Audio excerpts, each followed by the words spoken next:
सुप्रभात बच्चों, मैं Tanuja Sinha the Pentecostal assembly school से आप सभी का संस्कृत की कक्षा में स्वागत है। हम सभी पाठ 1 से 7 तक सभी पाठों को पढ़ चुके हैं और हमारा जो हाफ ईयरली एग्जाम होने वाला है, जो सितंबर के सेकेंड वीक में होने वाला है, आप सभी को उसका पोर्शन मिल गया है कि संस्कृत में पाठ 1 से 7 तक हमारा हाफ ईयरली में पूछा जाएगा। वो कुल अंक उसके 80 हैं और प्रत्येक प्रश्न हमारा 10 अंकों का होगा, जिसके अनुसार कुल 8 प्रश्न होंगे। हम लोग अब जो भी वर्क करेंगे वो उसी के आधार पर पुनरावृत्ति के रूप में करेंगे। यानी संस्कृत में हाफ ईयरली में जिस पैटर्न पर परीक्षा होने वाला है उसी पैटर्न के आधार पर हम लोग 7 पाठ को एक साथ लेते हुए रिवीजन करेंगे, पुनरावृत्ति करेंगे।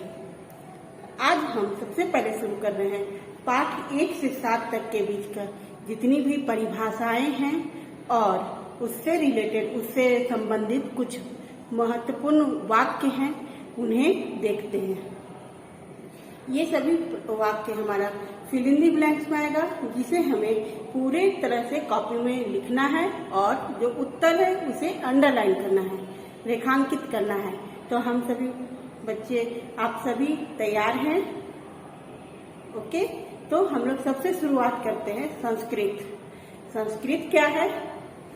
संस्कृत सबसे प्राचीन भाषा है, यानी कि भारत की सबसे प्राचीन भाषा कहिए या फिर विश्व की सबसे प्राचीन भाषा संस्कृत है। जो हमारा पाठ 1 प्रथमा पाठ है संस्कृत वर्णमाला में दिया हुआ है। तो आप सभी बच्चों से निवेदन है कि आप प्रत्येक लेसन को देखते जाइए और मूल परिभाषा को रेखांकित करते जाइए और ताकि उसमें स्टार बनाते जाइए। ये हमारे सभी विशेष महत्वपूर्ण वाक्यों को बताते हैं। जैसे पहला वाक्य, भारत की सबसे प्राचीन भाषा कौन है? भारत की सबसे प्राचीन भाषा संस्कृत है, या संस्कृत सभी भाषाओं की जननी है। सभी भाषाओं की जननी कौन है? संस्कृत। संस्कृत से ही हिंदी, अंग्रेजी, फारसी, तेलुगु, जितने भी विदेशी भाषा है उन सभी का निर्माण किया गया है। और हमारी राष्ट्रभाषा हिंदी का भी विकास किसके द्वारा हुआ है? संस्कृत के आधार पर ही हुआ है। इसे हम अच्छे से याद रखेंगे। हमारे पास जो भाषा है वो 2 प्रकार की है, लिखित और मौखिक। लिखित भाषा किसे कहते हैं? जिन भाषा के द्वारा हम लिखकर अपनी बातों को दूसरों के सामने प्रस्तुत करते हैं या और दूसरों की बातों को पढ़कर समझते हैं, वे हमारा लिखित भाषा हो गए। उसी प्रकार से मौखिक भाषा कौन हो गए? मौखिक भाषा का अर्थ है जिन भाषा को हम सुनकर या बोलकर एक दूसरे के सामने प्रकट करते हैं, तो वे हमारे हो गए लिखित भाषा। अब हम आते हैं सर्वप्रथम वर्ण पर। हमारा सबसे पहला हो गया वर्ण। वर्ण किसे कहते हैं बच्चों? वर्ण भाषा की सबसे छोटी ध्वनि या इकाई को कहते हैं, जिसे और अधिक खंडित नहीं किया जा सके, अर्थात जिसे और अधिक टुकड़े नहीं किए जा सकते। ये हमारा पृष्ठ संख्या 7 में दिया गया है बच्चों। आप लोग इसको रेखांकित कीजिए। भाषा की सबसे छोटी इकाई वर्ण या अक्षर होते हैं। यानी भाषा की सबसे छोटी इकाई किसे कहते हैं? भाषा की सबसे छोटी इकाई वर्ण को कहा जाता है। और वर्णों के क्रमबद्ध समूह को वर्णमाला कहते हैं। यानी हमारा दूसरा शब्द हो गया वर्णमाला। तो इसे किसे कहेंगे? वर्णों के क्रमबद्ध समूह को वर्णमाला कहा जाता है। संस्कृत में वर्णमाला में कितने वर्ण हैं? कुल 46 वर्ण है, 46। यानी संस्कृत वर्णमाला में कुल कितने वर्ण हो गए? 46। इन्हें हम 2 भागों में बांटते हैं। कौन कौन?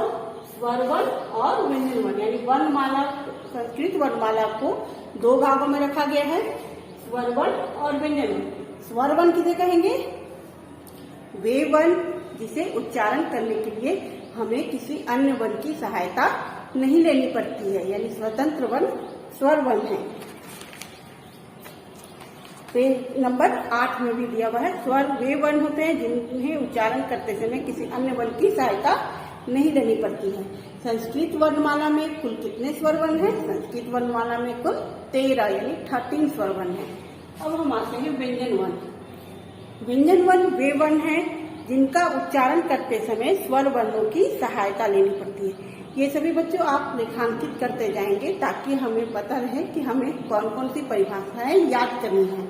व्यंजन वर्ण वे वर्ण है जिनका उच्चारण करते समय स्वर वर्ण की सहायता लेनी पड़ती है।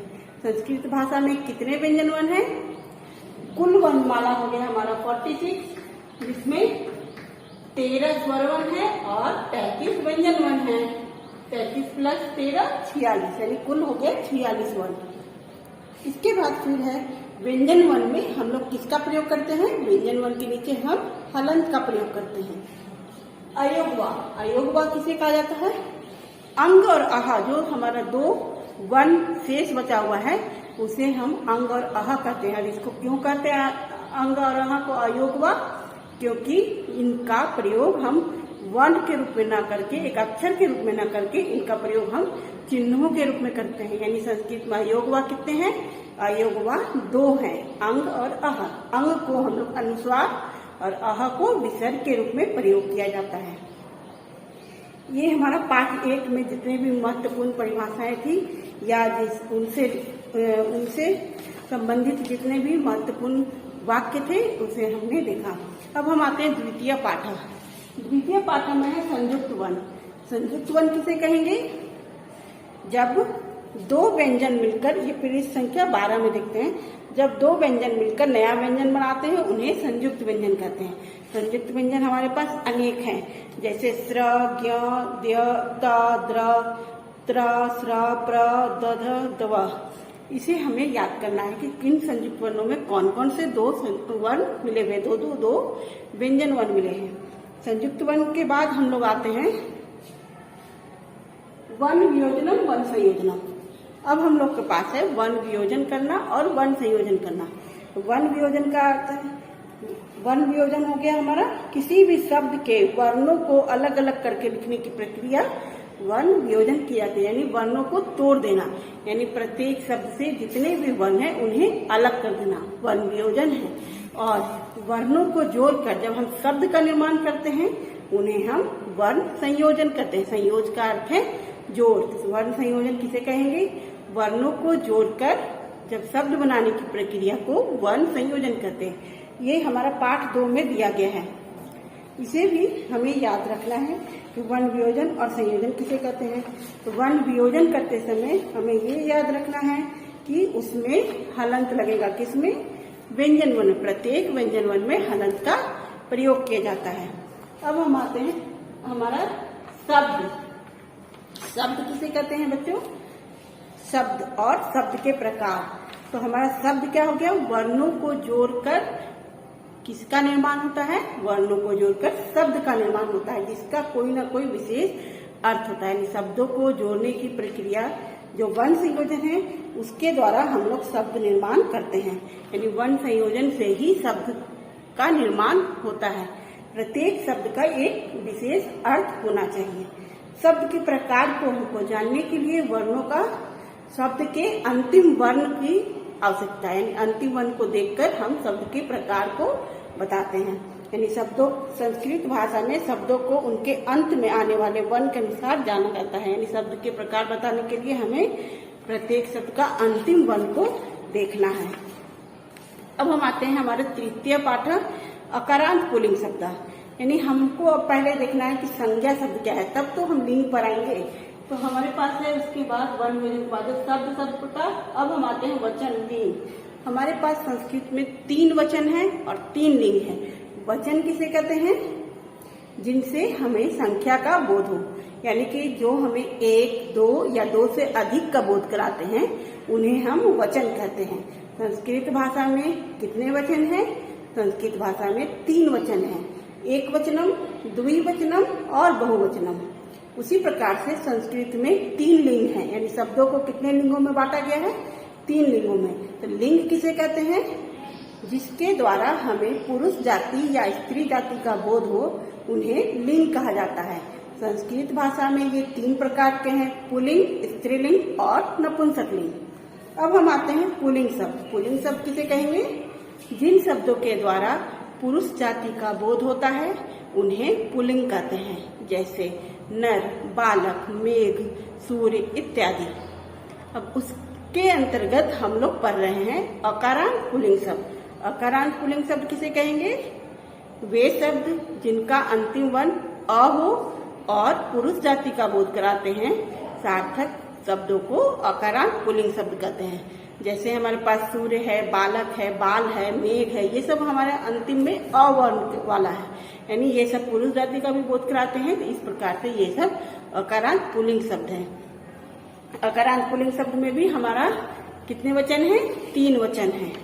पुल्लिंग, स्त्रीलिंग, एक वचनम, द्विवचनम और बहुवचनम। अब हम आते हैं स्त्रीलिंग। स्त्रीलिंग किसे कहेंगे? वे शब्द जो स्त्री जाति का बोध कराते हैं वे स्त्रीलिंग कहलाते हैं। हमारे पृष्ठ संख्या 31 यानी 31 में दिया गया है, स्त्री जाति का बोध कराने वाले शब्द स्त्रीलिंग कहलाते हैं।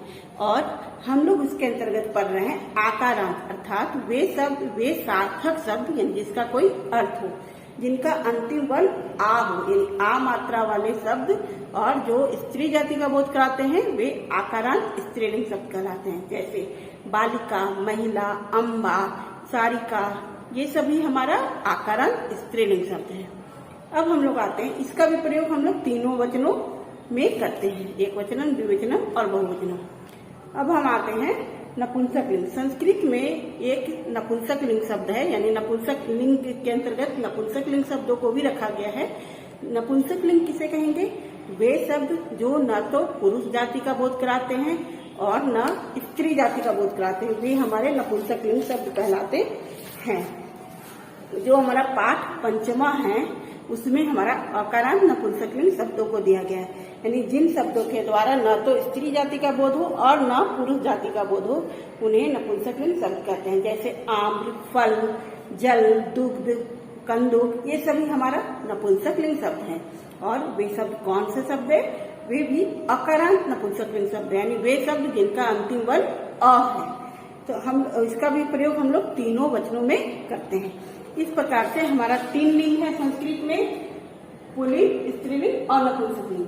संज्ञा शब्द की परिभाषा क्या होगी बच्चों? वे शब्द जो किसी व्यक्ति, वस्तु या स्थान को बताते हैं उन्हें संज्ञा कहते हैं। जो हमारे पुस्तक में इस चीज ये अलग से नहीं दिया हुआ है, लेकिन हमने पढ़ा है। संज्ञा शब्द की परिभाषा क्या है? वे शब्द जिसे जो किसी पुरुष, व्यक्ति या स्थान को बोधित करता है वे हमारा संज्ञा शब्द। और संज्ञा शब्दों को ही हम लोग पुल्लिंग, स्त्रीलिंग और नपुंसक लिंग में अभी तक देखे हैं। अब हम आते हैं हमारा 6वां पाठ है, यानी सर्वनाम। सर्वनाम शब्द किसे कहेंगे बच्चों? सर्वनाम हमारा 6वां पाठ है, पेज नंबर 52 है, 52 है। संज्ञा के स्थान पर प्रयोग किए जाने वाले शब्दों को सर्वनाम कहते हैं। संज्ञा के स्थान पर प्रयोग किए जाने वाले शब्द क्या है? जैसे कि बालक के स्थान पर वह, यह, कौन, ये सब जो प्रयोग कर रहे हैं वे हमारे सर्वनाम शब्द हैं। जैसे हम लिखते हैं कि लड़का पढ़ रहा है, और लड़का पढ़ रहा है की जगह लिख रहे हैं यह पढ़ रहा है, वह पढ़ रहा है, कौन पढ़ रहा है। तो ये सब जो है लड़का के स्थान पर जो यह, वह, कौन जो प्रयोग कर रहे हैं वे हमारे सर्वनाम शब्द हैं। सर्वनाम के अंतर्गत हमने पढ़ा 3 पुरुष। पुरुष क्या है? जो हमारे कर्ता को बताता है। इसमें संस्कृत में कितने पुरुष हैं? लिंग और वचन के अनुसार, लिंग और वचन के तरह ही पुरुष भी 3 हैं, प्रथमा, मध्यमा और उत्तमा। प्रथमा पुरुषों के अंतर्गत हम लोग अन्य पुरुष को रखते हैं, यानी जिसमें किसी अन्य के बारे में वार्तालाप की जा रही हो। मध्यमा हमारा हो गया श्रोतागण, यानी जो सुनने वाले हैं, जिसे हम कुछ कह रहे हैं तो जो सुनने वाले हैं वे हमारे मध्यम पुरुष के कर्ता हो गए। और उत्तमा पुरुष जो है वो हमारे हो गए वक्ता, यानी जो बोलने वाले हैं वे हमारे उत्तम पुरुष के कर्ता है।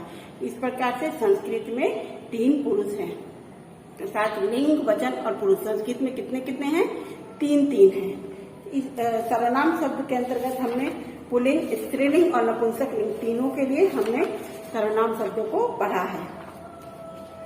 अब हम आते हैं धातु क्रिया परिचय। धातु क्रिया परिचय। अब हम लोग को क्या सीखना है बच्चों? वाक्य बनाने के लिए हमने कर्ता प्लस क्रिया, क्रिया को भी सीखा है। तो धातु हमें किसे कहते हैं? धातु का परिभाषा क्या है? जो हमारा 7वां पाठ है धातु क्रिया परिचय, पेज नंबर 67, इसके अंतर्गत दिया हुआ है जिन शब्दों द्वारा किसी कार्य के करने या होने का पता चलता है उन्हें धातु अर्थात क्रिया कहते हैं।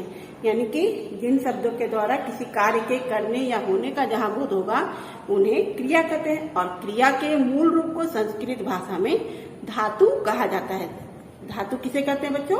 क्रिया के मूल रूप को संस्कृत भाषा में धातु कहते हैं। या फिर जिन शब्दों के द्वारा किसी क्रिया के किसी कार्य का होने या करने का बोध हो उन्हें क्रिया अर्थात धातु कहते हैं। ये हमारा दोनों परिभाषा एक ही है। जो हमारा 7वां पाठ है पेज नंबर 67 में दिया हुआ है, जिन शब्दों द्वारा किसी कार्य के करने या होने का पता चलता है उन्हें धातु अर्थात क्रिया कहते हैं। अब हम लोग पढ़ते हैं काल यानी लकार। संस्कृत में काल को किसके रूप में जानते हैं? संस्कृत में काल को लकार के रूप में हम लोग पढ़ते हैं। और लकार क्या है? लकार है ना, अर्थात हमें काल यानी समय को बताता है। संस्कृत में हमने अभी तक लट लकार अर्थात वर्तमान काल को पढ़ा है।